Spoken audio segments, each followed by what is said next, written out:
Итак, Алмазбек Атамбаев. Вы знаете, кто он?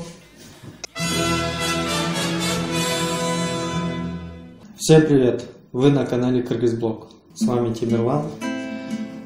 Я сегодня хотел поговорить с вами насчет нашего президента. Алмазбек Атамбаев. Родился в 1956 году, 17 сентября, в селе Арашан Чуйской области. В детстве хотел стать геологом. По словам его друзей, любил читать книги, учился на пятерке, участвовал в школьных олимпиадах.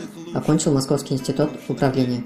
24 марта 2005 году был одним из организаторов Тюльпанской революции, после которой Аскар Акаев, первый президент Киргизии, сбежал в Россию. На власть пришел Курманбек Бакиев, второй президент. 1 декабря 2011 году вступил в должность президента Киргизии. На посту президента он повернул внешнюю политику страны, а именно закрыл авиабазу Манас. Но военной составляющей в гражданском аэропорту Манас не будет, потому что это гражданский аэропорт.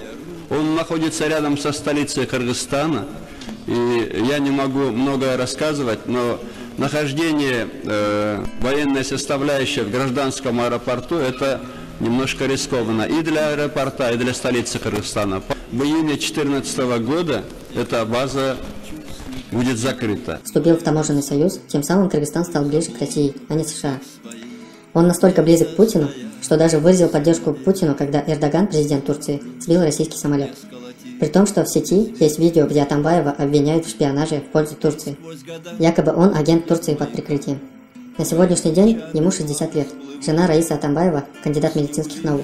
У него 6 детей, 4 от первого брака и 2 со второго. Но публике известна только дочь, Алия Шагиева. В прошлом году вышла замуж за русского программиста, увлекается рисованием и пленочными фотографиями. В начале этого года она выложила в сеть фото в нижнем белье, тем самым вызвав волну негодования со стороны общества. Я работал и дворником, работал кочегаром, я работал грузчиком. Ни в какой работе ничего зазорного нет. Лучше быть уборщицей или дворником, чем вором-министром, который ставит себя выше других. Никогда не стесняйтесь ни одной работы. А сколько у него денег? Да-да, все мы любим считать чужие деньги. А у него денег немало, а точнее 600 миллионов долларов. На киргизские сомы это будет 37 миллиардов.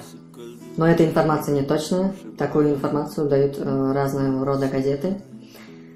Кстати, он входит в топ-100 самых богатых людей Кыргызстана. Он находится на 3-м месте. На 1-м месте, вы знаете, Бабанов. На 2-м месте президент ассоциации Дордой, а на 3-м месте наш президент в состоянии 600 миллионов долларов. Ну а в 2014 году вышла статья, где Атамбаев заявил, что у него 10 миллионов долларов. Но в этом же году Барак Обама заявил, что у него 7 миллионов долларов. Получается, в 2014 году наш президент был богаче президента США. Но это не точно. Кто знает. На этом все. Пишите в комментарии, про что вам рассказать в следующем видео. Решать вам, пишите в комментарии. Увидимся. До новых встреч. Пока-пока.